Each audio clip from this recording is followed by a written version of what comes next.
DSCR loan rates and conventional mortgage rates barely moved this week. The 30-year fixed slipped just 2 basis points from 6.61% down to 6.59% and then stopped. 3 economic data points hit the tape. The bond market held its breath all week and rates went absolutely nowhere. Here's what's really going on and why this frozen market is more dangerous for investors than a rate spike. Stay until the end. I'm going to show you exactly how locking your rate strategically rather than chasing the next headline can be the difference between a 7.25% rate and a 7.50% rate on your next rental property, even when the market refuses to give you a clear signal.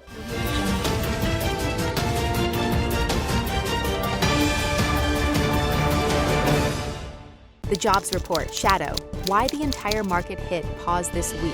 The April employment report came in at 115,000 payroll gains with unemployment sitting at 4.3%. And that single data point put every bond trader on hold waiting for May's numbers, scheduled for release this morning, June 5th. When the market is this focused on one report, everything else becomes background noise. Jobless claims for the week ending May 23rd were released on May 30th, and the insured unemployment rate held steady at 1.2%. Not alarming, not exciting, not enough to move the needle. What you get in that environment is a bond market in a crouch position. Nobody wants to make a big bet on mortgage pricing before a labor report that could go either way. The result for real estate investors is that rate quotes all week sat in the same tight band, which sounds stable until you realize the next data release could break things wide open in either direction. The invisible rate, move.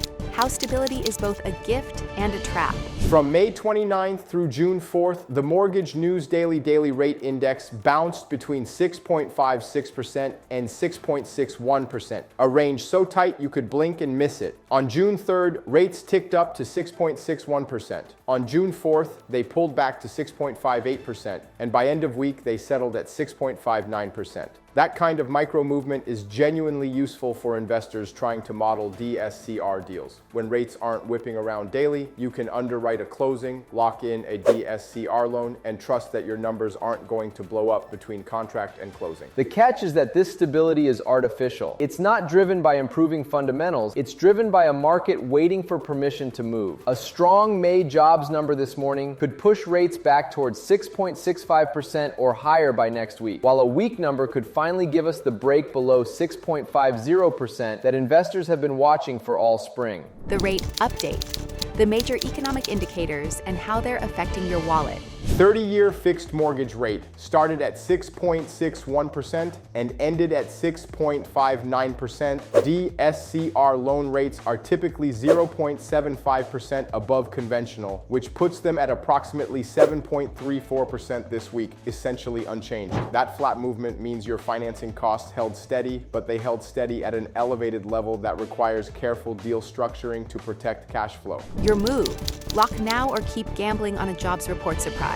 Here's the honest read on this moment. You are sitting on a knife's edge. If the May jobs report that dropped this morning came in strong, say 150,000 plus payrolls, the higher for longer narrative gets a fresh injection and DSCR loan rates push higher. If it came in soft, under 100,000 payrolls, you may finally get the rate relief the housing market has been waiting for. The problem with waiting for the number as a strategy is that rate locks don't work retroactively. By the time the data is public and the market has repriced, the window is already closed. For investors with active deals in the pipeline right now, this is not the week to float hoping for a lucky break. It's the week to lock, protect your spread, and let the jobs report reaction become next week's story rather than a problem on your closing statement. Now let me unpack the strategy I promised you. Lock your rate strategically. In a market like this one, where rates look calm on the surface, but a single data release can reprice the entire mortgage bond market in a matter of hours, timing your lock around key economic events isn't optional, it's the job. Most investors make the mistake of treating a rate lock like an afterthought, something you do when the lender asks. The investors who consistently get better pricing treat the lock decision like a trade. They watch the calendar, they know what's coming, and they lock before the risk event rather than after. In this stuck at 6% environment, locking strategically versus locking carelessly can easily be the difference between a 7.25% rate and a 7.50% rate on your next rental property, a gap that compounds into serious money over a 5-year hold. If you want to explore other other strategies that work better for your specific situation, call or text me directly. Our info is in the description below, and I'll walk you through exactly how to position your next deal for the best possible pricing. If you want to learn how to use financing to grow your portfolio,